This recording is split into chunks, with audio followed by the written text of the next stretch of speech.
ગુજરાતનું રાજકારણ અત્યારે એક એવા વળાંક પર ઊભું છે જ્યાં જૂના સમીકરણો ભૂસાઈ રહ્યા છે અને નવા ઇતિહાસની તૈયારી થઈ રહી છે। 2022માં 156 નો આંકડો વટાવનાર ભાજપ શું 2027માં પોતાનો ગઢ બચાવી શકશે? શું આમ આદમી પાર્ટીની પરિવર્તન સભાઓ લોકોના દિલ જીતી શકશે કે કોંગ્રેસની જનયાત્રા તેને ફરી બેઠી કરશે? નમસ્કાર, ગુજરાત BS9 TV ન્યૂઝમાં આપની સાથે હું ભગવતી વિશાવડિયા। ગુજરાતમાં 2027ની વિધાનસભાની ચૂંટણીના પડઘમ અત્યારથી જ સંભળાવા લાગ્યા છે। 2026ની શરૂઆત સાથે જ રાજકીય પક્ષોએ પોતપોતાની બિછાદ બિછાવવાનું શરૂ કરી દીધું છે। 2026ના સૂર્યોદય સાથે જ ગાંધીનગરના ગલિયારોમાં નવી હલચલ શરૂ થઈ ગઈ છે, પણ સવાલ એ છે કે શું ભાજપ પોતાનો ગઢ સાચવી શકશે? કારણ કે કોંગ્રેસ છે તે અસ્તિત્વની લડાઈ લડી રહ્યું છે અને બીજી જ બાજુ છે આમ આદમી પાર્ટી પણ મોટા ખેલો પાડી રહી છે।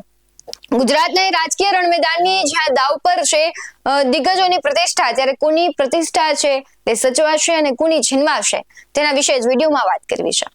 સૌથી પહેલા વાત કરીએ વિશ્વની સૌથી મોટી પાર્ટી ભાજપની, કારણ કે CR પાટીલ જેવા દિગ્ગજ નેતાના સ્થાને હવે રાષ્ટ્રીય ફલક પર હર્ષ સંઘવી અને વિશ્વકર્મા જેવા નેતાઓ છે તે દેખાઈ રહ્યા છે। ભાજપના નવા રાષ્ટ્રીય અધ્યક્ષની જાહેરાતે ગાંધીનગરથી દિલ્હી સુધી સનસનાટી મચાવી છે। CR પાટીલે 156 બેઠકો જીતાડીને એક બેન્ચમાર્ક સેટ કર્યો, પણ હવે ભાજપ હાઈકમાન્ડ નવા લોહી અને નવી ઉર્જા પર દાવ રમી રહ્યું છે। હર્ષ સંઘવી તેમની આક્રમક કાર્યશૈલી અને ડિલિવરી માટે જાણીતા છે। જો 2027ની કમાન તેમના કે તેમના જ જેવા કોઈ યુવા નેતાના હાથમાં જાય છે તો ભાજપનો ચહેરો સાવ બદલાઈ જશે। પાટીલની વિદાય બાદ સંગઠનમાં જે ખાલીપો પડ્યો છે તેને ભરવા માટે હાઈકમાન્ડે રાષ્ટ્રીય સ્તરે જ નવા સમીકરણો ગોઠવ્યા છે। ભાજપે નવા રાષ્ટ્રીય અધ્યક્ષની જાહેરાત કરીને સ્પષ્ટ કરી દીધું છે કે હવે નિર્ણયો માત્ર વ્યક્તિ નહીં પણ સંગઠન લેશે। નવા રાષ્ટ્રીય અધ્યક્ષની નિમણૂક સાથે જ ગુજરાત ભાજપમાં ચાલતા આંતરિક જૂથવાદ પર લગામ કસવાની તૈયારી થઈ ગઈ છે। હવે પ્રદેશના નેતાઓએ દિલ્હીના સીધા ઓબ્ઝર્વેશન હેઠળ કામ કરવું પડશે અને 2027માં અનેક જૂના જોગીઓના પત્તા કપાય તેવી પૂરેપૂરી શક્યતાઓ દેખાઈ રહી છે, કારણ કે ભારતીય જનતા પાર્ટી 2027માં એટલી મહેનત અને સંગઠન સાથે કામ કરવા માંગે છે કે જે પાર્ટીએ રેકોર્ડ બનાવ્યો છે કાં તો એ રેકોર્ડ બનાવી રાખવા માંગે છે કાં તો પછી તેનાથી વધારે નવો રેકોર્ડ બનાવશે। પરંતુ જો તેનાથી નીચે જાય છે, તેનાથી ઓછી સીટ મળે છે તો એ ભારતીય જનતા પાર્ટીની નબળાઈ દર્શાવે છે। ભાજપમાં બધું આમ તો ઓલ ઇલ વેલ દેખાય, પણ અંદર ખાને ક્યાંક ને ક્યાંક છે જૂથવાદ છે તેની આગ ધમધમી રહી છે। પાટીલ સમર્થકો અને આનંદીબેન અને રૂપાણી જૂથના સમર્થકો વચ્ચેની છુપી ખેંચતાણ હવે સપાટી પર આવી શકે છે। અનાર પટેલની એન્ટ્રીએ ભાજપના એક ચોક્કસ જૂથને મજબૂત કર્યું છે તેવી ચર્ચાઓ પણ થઈ રહી છે, જે કદાચ બીજા જૂથને પસંદ પણ ના હોય। આ આંતરિક ખેંચતાણ ચૂંટણીમાં ભીતરઘાતમાં ન પરિણમે તે જોવું હવે ભાજપ માટે મોટો પડકાર હશે।